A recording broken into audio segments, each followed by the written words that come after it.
After hours and hours of enduring interrogation, he began to cry. Well, they thought they were crocodile tears. And his emotions didn't carry over from one line of questioning to the other. He would cry during some lines of questioning, he wouldn't cry during others. These are the kinds of judgments that police made to determine if he was guilty. The rest of the reasons come straight out of the behavior analysis.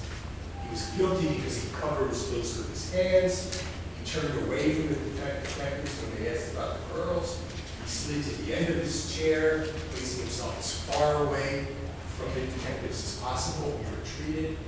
He would drop his hands when they switched topics. These are the kinds of things that were used by the detectives to justify the fact that they interrogated a man without having any probable cause to arrest him and subject him to a custodial interrogation. And in deciding that they did have probable cause, the judge, Fred Foreman in Lake County, former United States Attorney, accepted the police rationalizations and elevated them almost to the status of evidence. He found probable cause because it was reasonable for the police to infer that Hobson committed the crime based upon his behaviors and the police perception of them. The problem here is that these behaviors are not evidence. And the police didn't have any real evidence against Hobbs until he confessed. And as we'll see, even that was false evidence. This is the man who killed Laura Hobbs and Crystal Tobias. His name is Jorge Torres. He was 16 years old at the time of this crime. He was a friend of Crystal Tobias' brother. He followed the girls into the forest reserve. He killed them, and he had sex with them, and his semen was found on their body. But because he was 16 at the time and he didn't have any criminal record at the time of this crime, his DNA was not in the National CODIS database. Police had to wait 5 years for there to be a match between his DNA and the DNA found in the crime scene. And in that time, he murdered a Navy petty officer, a woman, in 2009. He abducted a graduate student in Arlington, Virginia, took her to the woods, raped her, beat her to within an inch of her life, and strangled her with her scarf. He thought she was dead, but she wasn't dead, and she was later able to identify him. 2 people's lives were destroyed because police had closed down their investigation with a focus on Jerry Hobbs. Now, Hobbs was excluded as the source of the DNA, but that wasn't enough for police officers and prosecutors in Lake County to drop the charges on him. And the explanations that were put forward for how somebody else's semen got on Laura Hobbs' body that wasn't Jerry Hobbs went something like this. Everybody knows that teenagers have sex in the woods. She could have rubbed up against a tree where kids had ejaculated. I'm being serious here. They claimed that there was a semen tree in the forest. And that was the basis for DNA not only getting on her clothes, but getting inside her vagina. And they kept Hobbs locked up for an additional 2.5 years and were prepared to take him to trial on the basis of his confession to come up with some explanation for the semen. And that was the explanation they gave to the public. Now, maybe by the time of trial, they would have come up with another explanation. They had a problem here because Laura Hobbs was only 9. They couldn't claim that it was a consensual sexual County. But the Lake County prosecutors in another case that were involved in the case of Juan Rivera, did make that claim with an 11-year-old who had been raped and whose DNA did not match Mr. Rivera. She was involved in consensual sex. But even a 9-year-old was a little too big a stretch for them to claim in the case of Jerry Hobbs. Torres still has not been charged with the murders and sexual assaults of Laura Hobbs and Kristen Torres.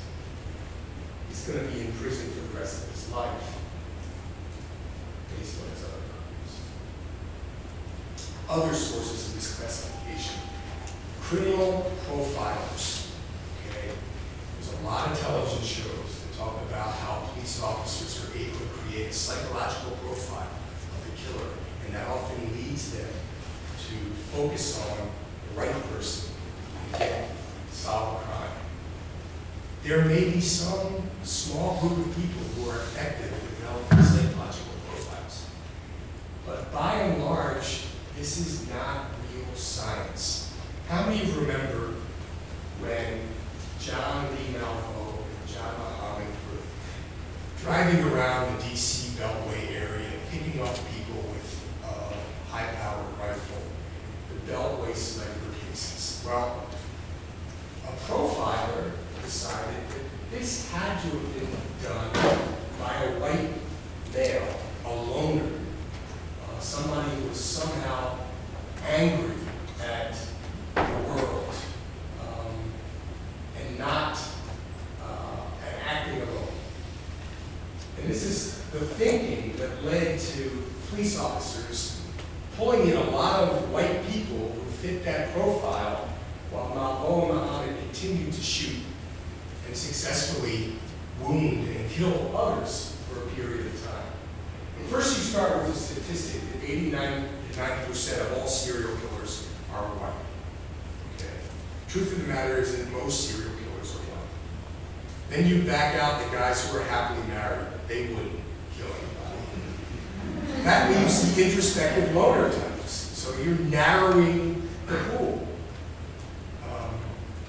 They figured that this person was a lone, unstable white male because the stock profile for these kinds of people are Timothy McVeigh and Ted Kaczynski. That's how the profile was developed.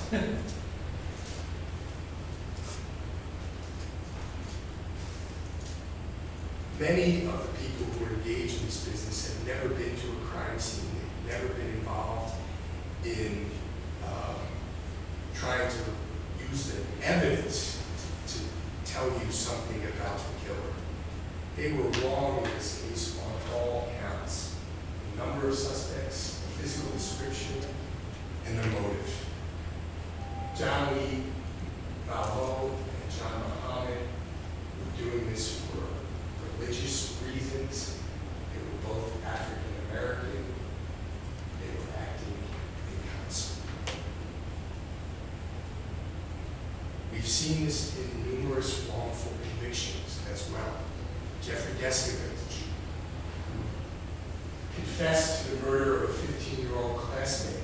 The reason police focused on him, because the profiler said he was a white or Hispanic man, less than 25, and probably less than 19, 5'10", who was a victim, a loner, mentally handicapped or slow, a troublemaker, who was doing assaultive behavior. Jeff didn't fit all of those, didn't have a lot of trouble, wasn't mentally handicapped or slow, but that's what led police to bring him in and question him. The true killer, African American, over 6 feet tall, a stranger to the victim, 29 years of age. There's another case here in Illinois we can talk about before. Other kinds of misclassification errors, and I'm focusing a lot on this because this is something that can be corrected, and it can be corrected early in the process before we have to deal with trying to unravel a wrongful conviction after someone served 15 or 20 years in prison.